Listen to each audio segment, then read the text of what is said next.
Chapter 61-69.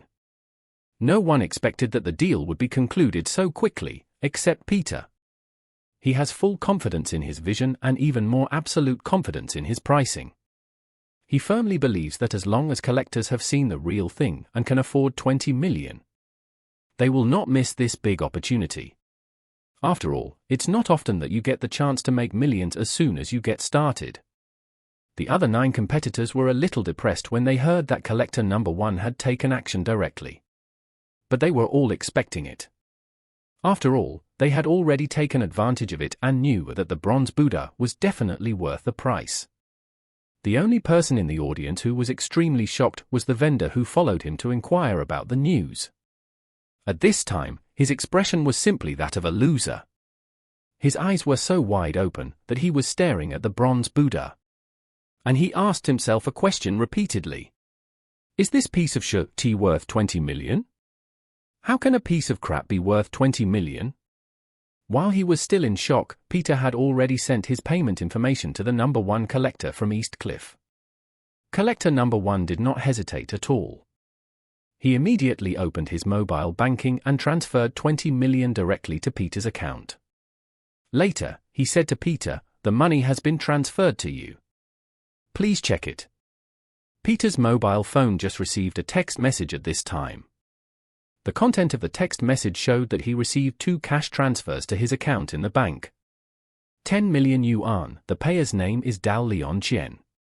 Peter deliberately let the vendors around him see this text message, and then opened his online banking in front of the vendors.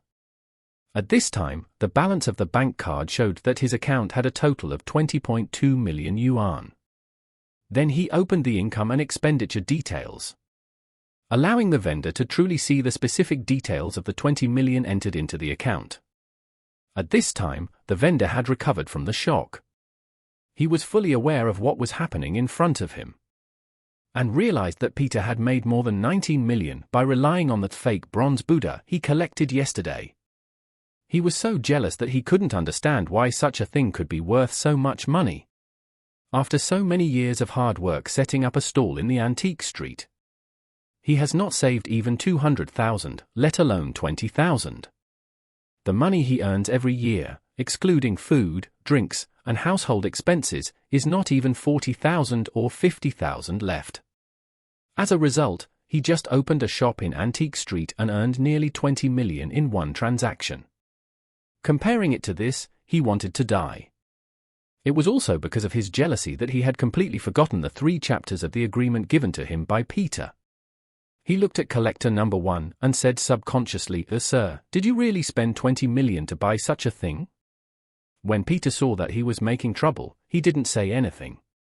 Instead, he smiled slightly, handed the bronze Buddha in his hand to the other party, and said with a smile, "Mr. Chen, this bronze Buddha belongs to you." Dao Leon nodded, ignoring the vendor's question. He carefully took the bronze Buddha, wrapped it in silk cloth, and put it in his bag.